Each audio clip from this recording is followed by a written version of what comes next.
کچھ خبریں کاروباری دنیا سے 7 لاکھ سے زائد افراد ٹیکس نیٹ میں آئے، ٹیکس وصولی بڑھانا ناگزیر۔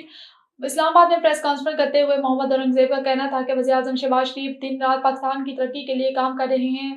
وزیراعظم شہباز شریف کی لیڈرشپ میں عالمی مالیاتی فنڈ پروگرام منظور ہوا ہے۔ انہوں نے کہا ہے کہ ملک کی معیشت بہتر کی جانب گامزن ہے۔ حکومتی پالیسیوں کے نتیجے میں مہنگائی کم ہو کر سنگل ڈیجٹ میں آ گئی ہے۔ اور شہباز حکومت 2 سال میں تیسری بار IMF پروگرام لے رہی ہے۔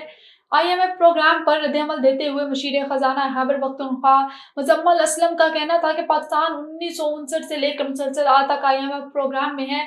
پاکستان نے اب تک 24 IMF کے پروگرامز حاصل کیے، 24 میں سے 7 پروگرام فوجی حکومتوں میں لیے گئے۔ اور اسلام آباد الیکٹرک سپلائی کمپنی نے بجلی بندش کا شیڈول جاری کر دیا۔ اسلام آباد الیکٹرک سپلائی کمپنی نے سسٹم کی ضروری مرمت اور ترقیاتی کام کے سلسلہ میں آئسکو ریجن کے اسلام آباد، راولپنڈی، اٹک، چکوال اور جہلم سرکلز کے مختلف علاقوں کو بجلی سپلائی کرنے والے فیڈرز پر شیڈول کے مطابق بجلی کی سپلائی عارضی طور پر معطل رہنے کا شیڈول جاری کر دیا۔ آئسکو کے ترجمان کی جانب سے جاری کردہ پریس ریلیز کے مطابق مورخہ 30 ستمبر 2024 کو صبح 7 بجے سے تا دن 12 بجے تک اسلام آباد سرکل کے علاقوں میں بجلی معطل رہے گی۔